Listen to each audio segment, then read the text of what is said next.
Do you think that Russia is just the largest country in the world? It's a colossal, in places completely wild testing ground, where geology, a harsh climate, and ancient civilizations conducted their most ruthless experiments. Far from cozy cities and well-trodden routes, in the icy wasteland of permafrost and gloomy gorges, hidden objects defy the conventional academic picture of the world. The world's oldest statue, approximately 12,000 years old, was discovered here. Here lie the ruins of a civilization of an unexplored species. Here, anomalies rise amid the forests like the set of a sci-fi horror film, and beneath the rusty hatches of abandoned Soviet facilities, abysses yawn, descending to inaccessible depths. Forget balalaikas, bears, and vodka. In this video, you'll learn about the 10 most mysterious and inexplicable facts about Russia, which will show you this vast country from all its multifaceted perspectives. We cross the Arctic Circle and find ourselves on the windswept Kola Peninsula, near the border with Norway. Among the ruins of an abandoned Soviet scientific complex, slowly rusting under cold rains, an inconspicuous metal cap with bolts is embedded in the concrete floor. Beneath it lies an absolute void, plunging down to an inconceivable 12,262 meters. This is the Kola Super Deep Borehole, SG3, the deepest artificial puncture in the Earth's crust in human history. The real history of this borehole is a chronicle of an engineering feat whose level of complexity can only be compared to the space program. At the height of the Cold War, Soviet scientists decided to conquer inner space and peer deeper into the planet's bowels than anyone before them. The SG3 project was an absolute challenge to the technology of its time.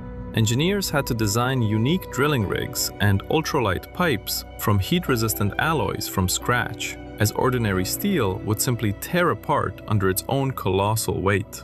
But the main shock awaited researchers not during the drilling process, but in the obtained data, which forced them to rewrite geology textbooks. The project's goal was to study the Mohorovičić discontinuity, the boundary where the Earth's crust transitions into the mantle. Scientists expected to find dry, super dense basalt layers there, but the Earth presented them with a series of brutal surprises. At a depth where the pressure exceeds atmospheric pressure by 3,000 times, the drill suddenly entered fractured rocks, literally saturated with a boiling, mineralized solution. It was previously believed that water physically could not penetrate and exist at such depths due to the lack of rock porosity. A second shock awaited paleontologists. At a depth of more than 6 kilometers, under conditions of colossal pressure, extreme temperatures, and a complete absence of light, scientists discovered the fossilized remains of microscopic plankton. These 14 species of ancient microorganisms proved that biological life on our planet appeared much earlier and reached much deeper than any academic theory had suggested. The project was halted due to ruthless thermodynamics. At the 12-kilometer mark, the rock temperature reached a hellish 212 degrees Celsius instead of the expected 100. Drill bits melted and deformed, and the rock behaved like a red-hot plastic mass, instantly sealing the borehole when attempts were made to extract the tool. The planet made it clear, there is no way further. We move to the foothills of the Altai Mountains. Here, high above the valley of the Anui River, lies Denisova Cave. Outwardly, it doesn't look frightening or mystical. It's a rather bright and dry karst grotto. But it was here in 2008 that archaeologists made a discovery that left the global scientific community reeling. It was a tiny, fossilized phalanx of a child's pinky finger, a girl who lived about 50,000 years ago. At first, the find seemed routine. Scientists were certain the bone belonged to either a familiar Neanderthal or an early Homo sapiens, our direct ancestor.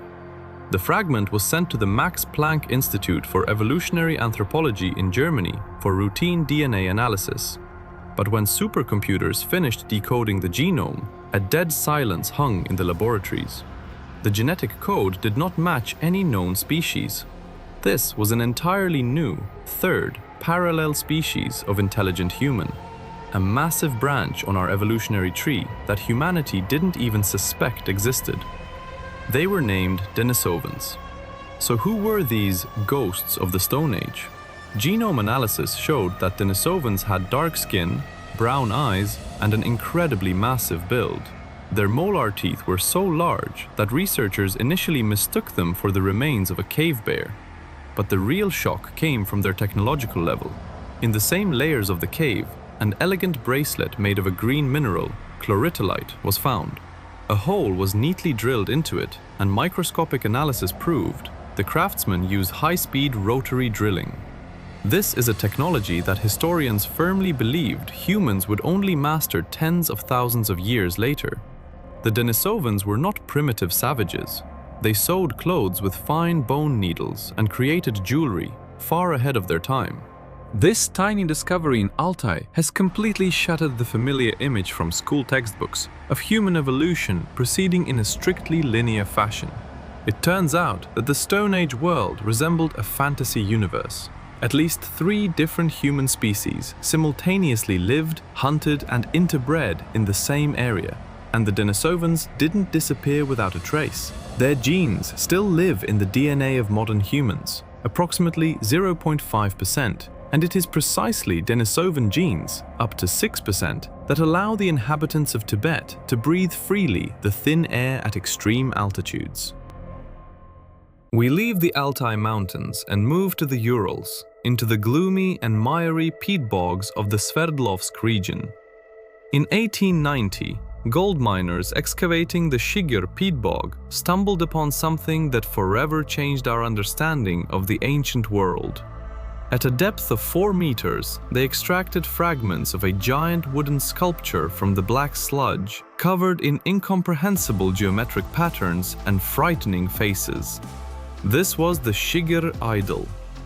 Only in the 21st century, when physicists with mass spectrometers and the latest radiocarbon equipment took over, did the world realize the true scale of this find. The analysis showed that the age of the larch from which the idol is carved is over 12,000 years. It was created using polished stone tools and the jaws of a beaver at the end of the last ice age. This wooden statue is twice as old as the Egyptian pyramids and Stonehenge. It was carved even before people invented agriculture and pottery. But how did wood, the most fragile and short-lived organic material, not rot over hundreds of centuries? The secret lies in the unique chemistry of the Ural peat bogs. The bog acted as a perfect chemical time capsule. Sphagnum moss secretes sphagnol, a powerful natural antibiotic, and the dense layer of peat and water completely blocks access to oxygen. In such a highly acidic and anaerobic environment, putrefactive bacteria simply cannot survive. Nature preserved the idol more reliably than the Egyptian embalmers did their pharaohs. The main mystery of the idol is its surface. It is completely covered with a complex cipher of zigzags, intersecting lines and crosses, among which emerge the 3-dimensional faces of unknown spirits or deities. These are not the primitive notches of savages, but a structured informational code. Scientists suggest that this could be the oldest map of the area, an encrypted myth about the creation of the world, or a chronicle of a long-vanished tribe. The Shigir idol proves Ice Age hunter-gatherers possessed highly complex abstract thinking and a symbolic culture millennia before the appearance of the first cities. We leave the swamps of the Urals and head far north to the Krasnoyarsk territory, beyond the Arctic Circle. Here lies a territory equal in area to the entire United Kingdom, with not a single city or road. From a bird's-eye view, this landscape looks as if someone scratched the earth with a giant claw. Flat, sheared mountain peaks plunge into bottomless gorges, down which thousands of nameless waterfalls cascade. This is the Putorana Plateau. Visually, it is one of the most beautiful and harsh places on the planet. But the geological history of this plateau is a chronicle of the most terrifying apocalypse the Earth has ever experienced. The Putorana Plateau is not ordinary mountains formed by colliding tectonic plates. This entire colossal massif is solidified magma. About 252 million years ago, this was the epicenter of the so-called Siberian traps. Imagine a volcanic eruption. Now forget it. There was no fire-breathing mountain here. The Earth's crust itself burst open over thousands of kilometers, and an unimaginable ocean of liquid basalt poured from the fissures. This eruption did not stop for hundreds of thousands of years. Lava flooded an area the size of half of modern Europe, and the thickness of the red-hot stone shell reached 3 kilometers. But the main weapon of this supervolcano was not lava, but gas. The emission of trillions of tons of carbon dioxide, methane, and sulfur dioxide turned the Earth's atmosphere into a toxic greenhouse. The oceans heated up and acidified, and acid rain poured from the sky. This event went down in science as the Permian-Triassic extinction event, or the Great Dying. The Siberian traps wiped out 96% of all marine species and 73% of terrestrial vertebrates from the face of the Earth. Life on the planet literally hung by a thread, and it took millions of years for nature to recover and pave the way for a new era, the age of dinosaurs. Today, the Putarana Plateau is a stunningly beautiful, dead monument to the greatest catastrophe in the planet's history. We transport ourselves to the far east of Russia, to the Kamchatka Peninsula. At the foot of the Kikpinich volcano lies a small, visually unremarkable lowland, only about 2 kilometers long. However, this place is literally strewn with bones. Birds, foxes, wolverines, and even huge brown bears come here and simply drop dead. This is the Kamchatka Valley of Death. For a long time, hunters considered this place cursed. Animals died without visible wounds, and people who accidentally descended into the valley began to experience dizziness, a metallic taste in the mouth, and severe weakness, barely managing to escape. But in the 1970s, Soviet volcanologists got to work, and they discovered the terrifying but entirely natural mechanism of how this place operates. No magic, only strict physics and chemistry. The valley is located on the path of deep faults, from which the volcano continuously vents a deadly cocktail of hydrogen sulfide, carbon dioxide, and carbon disulfide. Because this lowland is shaped like a bowl and protected from the winds, the heavy toxic gases do not disperse. They accumulate right at the ground level, forming an invisible lake of poisonous vapor. The most terrifying thing about this valley is the natural chain reaction that works like clockwork. Small rodents or birds are the first to suffocate in the gas layer. Their corpses attract scavengers, foxes and wolverines, who descend for an easy meal and drop dead themselves. Finally, apex predators, bears, are drawn to the smell of massive amounts of carrion, closing this fatal food chain. We head to the harsh region of Yakutia, to the city of Mirny. Right in the middle of residential blocks, a colossal hole in the ground yawns here, the Mir kimberlite pipe. It is one of the largest open-pit mines in the world. Its depth is 525 meters, and its diameter is over a kilometer. From the air, it looks as if an unknown giant force tore out a piece of the planet, leaving behind a perfect funnel descending into absolute darkness. The main anomaly of this place is a strict ban on flights by any helicopters and light aircraft directly over the mine. And the reason here is not state secrecy, but the ruthless laws of physics. This giant pit acts as an aerodynamic black hole. Due to the colossal size of the funnel and the extreme temperature differences between the heated surface and the icy bottom in the permafrost zone, massive downdrafts form inside the mine. The air masses twist into a giant, downward-pointing tornado. The pit literally sucks in aircraft, instantly depriving their rotors of lift. After several incidents where pilots miraculously managed to keep their machines from plummeting to the bottom, the sky over the abyss was closed forever. But how did this geological phenomenon arise in the first place? Diamonds don't just appear on the surface out of nowhere. A kimberlite pipe is the solidified vent of a specific ancient volcano. Millions of years ago, gases from the Earth's mantle burst through the crust at a speed exceeding the speed of sound. This supersonic gas explosion brought up magma from the depths, packed to the brim with pure carbon crystals compressed under inconceivable pressure. Today, open-pit mining here has been stopped, and the Mird mine stands abandoned. It is a grandiose, terrifying monument to human engineering, for the sake of which people literally turned the planet inside out, creating an abyss capable of controlling the weather and bringing down aircraft. We head to the very edge of Russia, into the misty and stormy waters of the Kuril chain. Here lies the small island of Mattua, dominated by the active Sarychev Peak volcano. Today, it is an entirely deserted piece of land, buffeted by icy winds. But as soon as you step ashore, you find yourself in the setting of an abandoned military horror movie. The entire island is riddled with trenches, strewn with rusty barrels, vehicle skeletons, and massive concrete pillboxes. During World War II, the Japanese army turned this island into an impregnable citadel that controlled the northern part of the Pacific Ocean. The Imperial Army engineers achieved a feat that seemed impossible from a logistical standpoint. However, the main mystery of Mattua is hidden underground. When Soviet troops landed on the shore in August 1945, the garrison of several thousand surrendered without a fight. But the victors found no aircraft on the airfields, no heavy artillery, and no ammunition depots. Where did the colossal military machine vanish without a trace? The answer lies in the depths. Mattua Island is a giant multi-level labyrinth. Military engineers carved dozens of kilometers of tunnels into the solid volcanic rock, creating a true underground city capable of surviving heavy bombardment.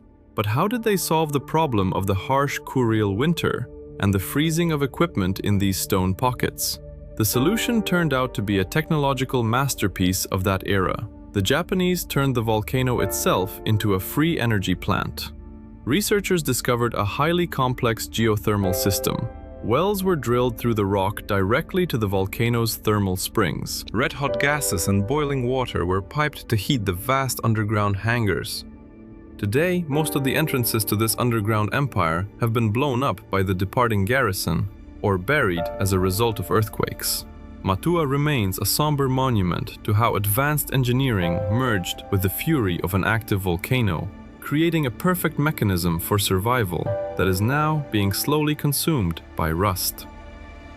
We're returning to the harsh Urals, but this time our destination is in the south, in Bashkiria.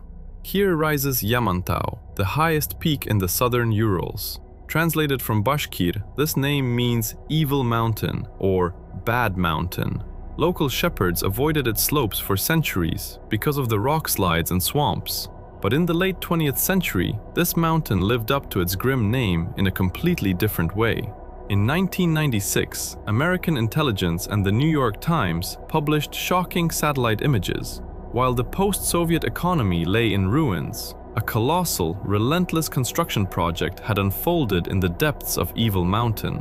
Thousands of workers took turns cutting through the super-hard quartzite. According to Western analysts and fragmentary accounts from construction workers, Yamantau is more than just a bunker. It is a full-fledged underground metropolis, a concrete arc the size of the Washington Capitol, capable of housing tens of thousands of people, the country's top political and military leadership. This complex is designed to withstand multiple direct hits from nuclear warheads. An autonomous life support system has been created within the mountain, complete with its own power plants, air, water, and food supplies, allowing people to live underground for months, even years, after the planet's surface has been reduced to radioactive ash. Many military experts believe that one of the main nodes of the perimeter system, known in the West as the Dead Hand, is located here. An automated command and control system for a massive retaliatory nuclear strike that will launch missiles even if there is no one left to give the order.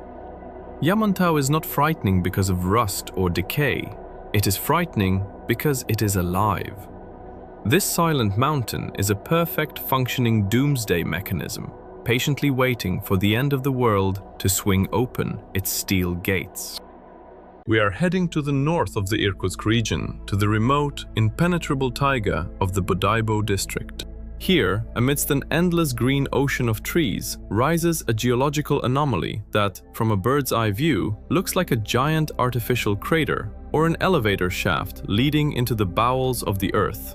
This is the Potomsky crater, a colossal cone of crushed gray limestone as tall as a 15-story building and weighing about 1 million tons. For centuries, local Yakuts and Evenks gave this place a wide berth, calling it the nest of the fire eagle. According to legends, deer bypass this mountain by many kilometers. Birds do not fly over it, and people who dare to approach feel inexplicable anxiety or disappear without a trace. When geologist Vadim Kolpakov first stumbled upon this object in 1949, he was certain he was looking at a classic crater left behind by the impact of a massive meteorite, perhaps even a fragment of the Tunguska body. However, when modern scientific expeditions arrived at the site decades later with echo sounders, gravimeters, and drilling rigs, a paradox awaited them. No traces of cosmic metal, iridium, or meteorite dust were found. The object arose not from an impact from above, but from pressure from below. Moreover, dendrochronologists, tree ring specialists, discovered that the large trees growing at the base of the cone had experienced a period of abnormally fast growth, which typically occurs with a sudden change in soil chemical composition or a thermal emission. So what pushed 1 million tons of rock out of the ground? Rigorous science provides an answer that is no less impressive than an asteroid strike. Beneath the Potomsky crater, researchers discovered a massive channel going deep underground. Today, the leading hypothesis is that it is a unique cryovolcano or the result of a deep phreatic gas explosion. Tectonic shifts forced magma too close to subterranean waters. The colossal pressure of scorching steam and hydrogen slowly pushed the rock to the surface over centuries, like a piston, until it formed this perfectly even limestone cylinder. If this deep dive into Russia's dark secrets and forgotten eras has given you a new perspective on the country, please give this video a like and subscribe to the channel. There are still many amazing discoveries, unsolved mysteries, and classified sites to discover. Have a wonderful day and see you soon.